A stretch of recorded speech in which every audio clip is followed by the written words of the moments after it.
Esta es la segunda parte de nuestra saga de la historia de Dennis Pribby, que puede o no ser de ningún valor para nadie, pero aquí está. Así que estamos en Pacific Union College, ahora estoy dando clases.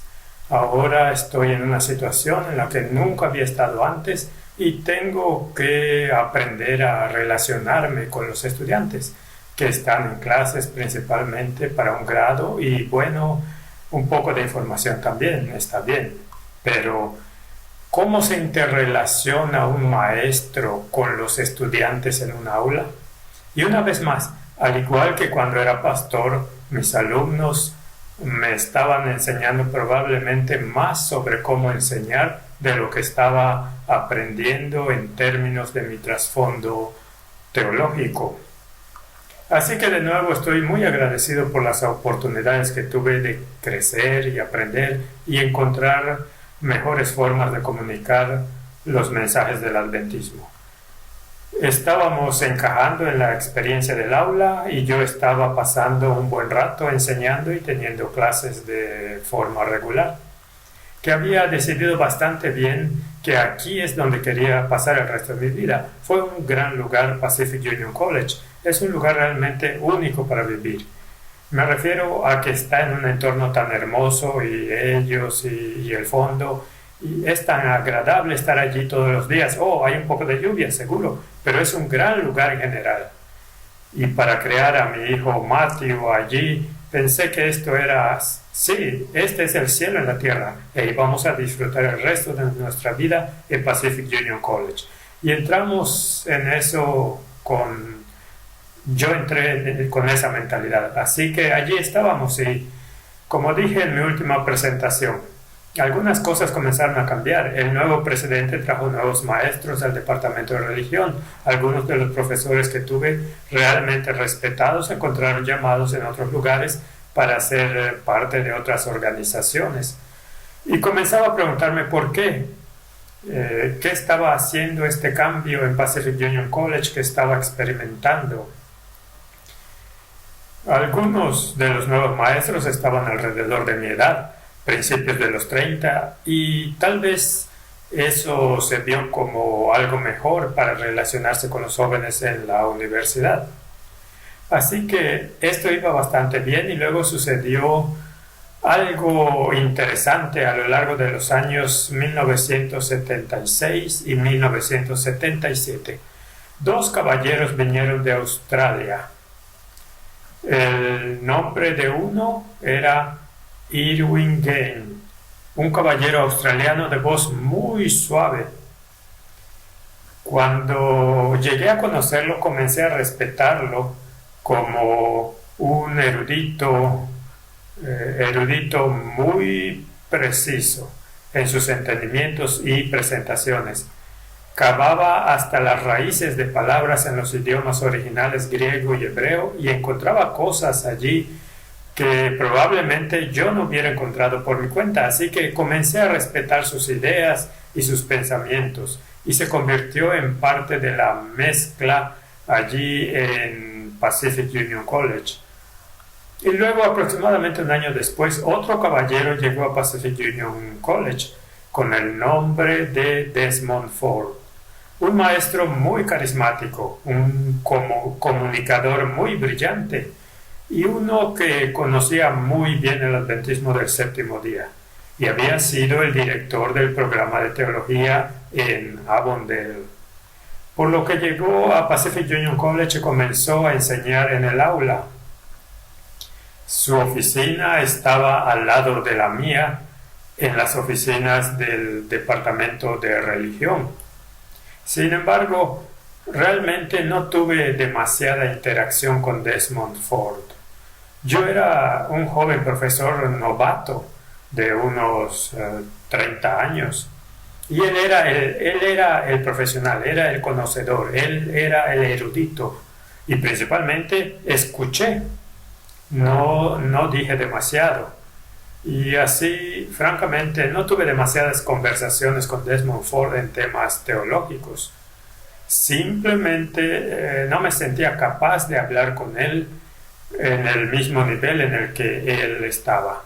Y por lo tanto, Lo que fue muy interesante durante ese periodo es que en el departamento de religión decidimos tener algunas discusiones internas en las que el tema de la justificación por la fe llegó a la vanguardia. Este fue el tema en el que Desmond Ford se centró y el tema del que hablaba. Y por tanto, Desmond e Irwin Gaines se convirtieron en los principales líderes de discusión en este entendimiento.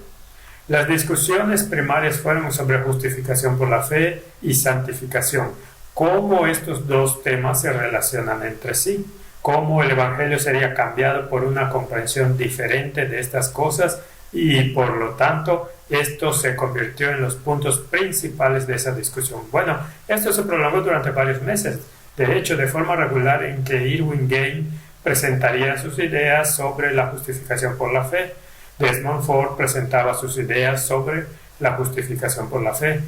Y recuerdo que el entonces pastor de la iglesia Pacific Union College era Morris Benden. Él estuvo en esas discusiones también y uno de sus comentarios fue: me fui después de escuchar a Irwin Gaines diciendo amén, esto es correcto, y luego después de escuchar a Desmond Ford me fui diciendo amén, esto es cierto, y su confusión fue casi igual que la mía sobre el tema.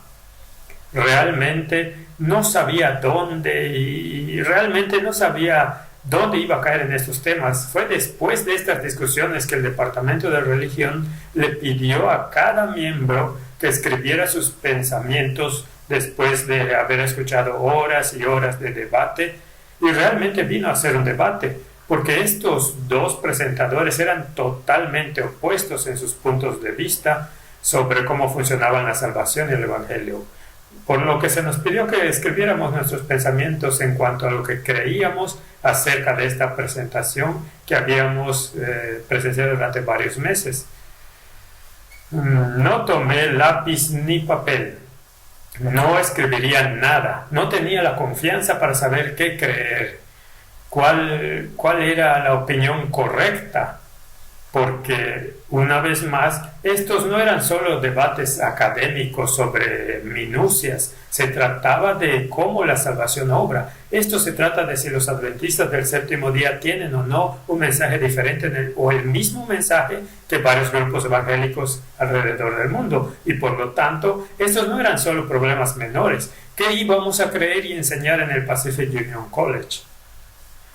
Ya he dicho que no tomaría lápiz y papel. No tenía la confianza en ese momento para saber lo que realmente debería creer.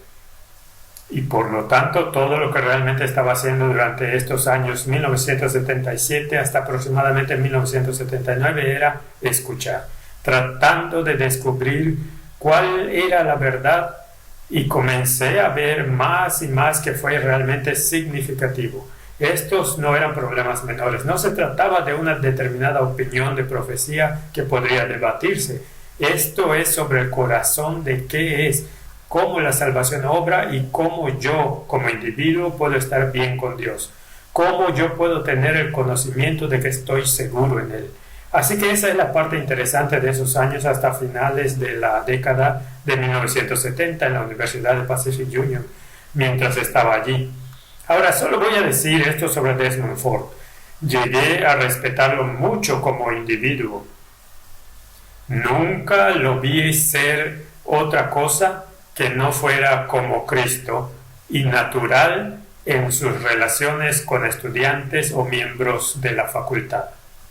Siempre fue un caballero cristiano. Nunca fue duro, nunca fue anticristiano. Llegué a respetar a Desmond Ford como un gran reformador de la salud y conocedor de la Biblia y muy capaz comunicando. También era muy popular entre la gente de la comunidad y enseñó una clase regular de escuela sabática siempre llena al máximo de su capacidad. Era un orador desafiante y la gente realmente respondía muy bien a él. Su enfoque durante ese periodo de tiempo fue en el Evangelio y en Jesucristo. Dos de las cosas más importantes de toda la religión. ¿Cómo podemos tener una relación con Cristo y un encuentro significativo y seguro de una manera que nos asegure que estamos bien con Dios? Y él comenzó a ser bien recibido. También entonces anduvo por el país en reuniones campestres aquí y allá, hablando en la mayoría de las iglesias principales y teniendo sus presentaciones y en una gran cantidad de círculos en el adventismo del séptimo día, por lo que su nombre comenzó a ser bien conocido fuera de Australia y fuera de Pacific Union College, por lo que estaba convirtiéndose en un nombre muy respetado en la iglesia adventista del séptimo día durante ese periodo de tiempo. Por lo que quiero dedicar un poco de tiempo a hablar sobre este hombre y su impacto, no solo en nosotros en Pacific Union College, sino en la iglesia adventista del séptimo día en su conjunto, porque se convirtió en un muy significativo, digamos, trampolín, un hito de la época de principios de la década de 1950 hasta mediados de la década de 1970 y ahora llegando a nuestro tiempo actual. Era una conexión que se estaba estableciendo de tiempo que solo más tarde yo entendería completamente, que estaba en medio de algo que era extremadamente importante para la iglesia adventista. Realmente creo que fue mi mayor privilegio como ministro y como maestro el poder estar en medio de ese periodo de tiempo que otros solo conocieron al escuchar o después de haber leído sobre él. Y yo pude estar allí en ese tiempo y que puede ser la parte más importante de lo que quiero compartir contigo durante estos pequeños episodios autobiográficos que estamos haciendo. Porque eso es lo significativo y esa es la importancia de por qué estamos aquí donde estamos hoy. Siempre hay causa y efecto. Las cosas siempre se mueven de un punto de inicio a través de un proceso hasta un punto de conclusión. Y nosotros ahora en el periodo 2000 nos encontramos en las partes finales de este proceso que realmente comenzó en la década de 1950. Como dije, cuando era demasiado joven para siquiera entender algo de lo que estaba sucediendo. Una y otra vez estoy muy agradecido con personas como el anciano Hyde, que lo expuso claramente para que podamos ver exactamente lo que fue dicho y lo que se estaba intentando durante ese periodo de 1950, cuando estábamos siendo desafiados en cuanto a si éramos una iglesia cristiana o un culto.